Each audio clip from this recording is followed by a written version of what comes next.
Hey you all! It's me! Andito kami ngayon sa Elizondo Street, Quiapo, Manila para matikman ang kanilang trending at famous roti ng Wakila Eatery. Ayan!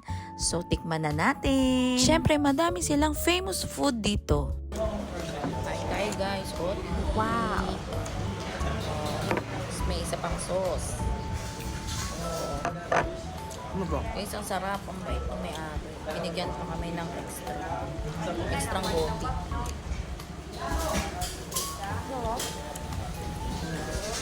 Kakaiba yung lasa.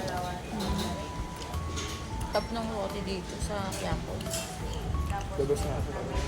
The best to. Nasa Manila Bullet din to eh. Manila Bullet din yan. Oh?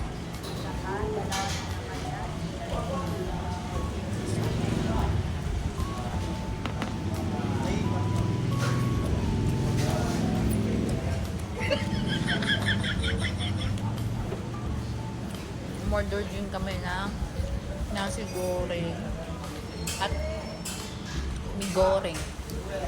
Sa sobrang excited namin kumain sa Wakila, sobrang nagulat kami, binigyan kami ng isa pang May roti. free ID vlogger.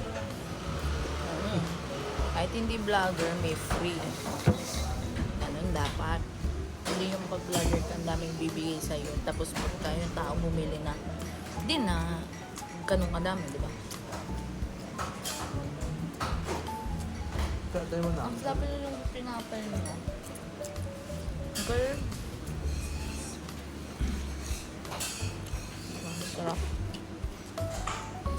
Ano ba? Tikman mo. Ano? Tikman natin yung isang sauce. Condensed. Mas masarap din sa milk. Milk. Masarap tali. Hindi ako.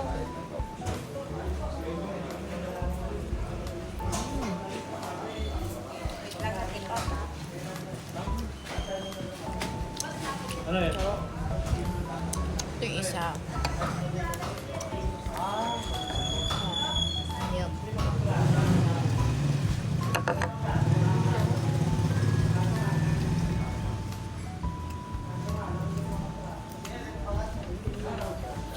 Dahil may parang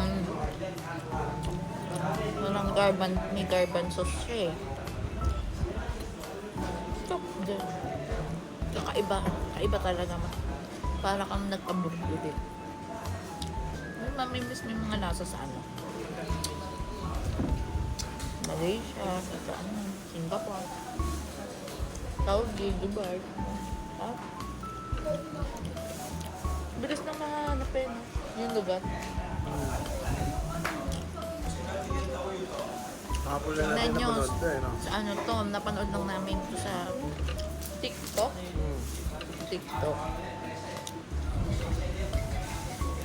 Ang bilis lang niya, madali lang siyang hanapin kasi dito lang siya sa Muslim town nila, dito sa Quiapo, sa Elizondo Street. Grabe. Sarap. Parang makain ng pancake. Pagka condensed, dito naman parang lasang gulam na yun dito.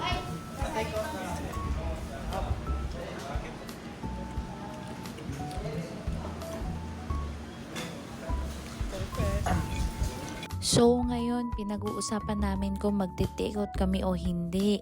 Pero mas masarap siya talaga pagka bagong luto. Yung talagang galing talaga sa kanilang pinaglulutuan. Tapos kakainin mo yun, napapaso ka.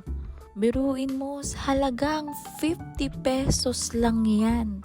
Natikman namin ang fresh na roti. Grabe! Sarap, perfect.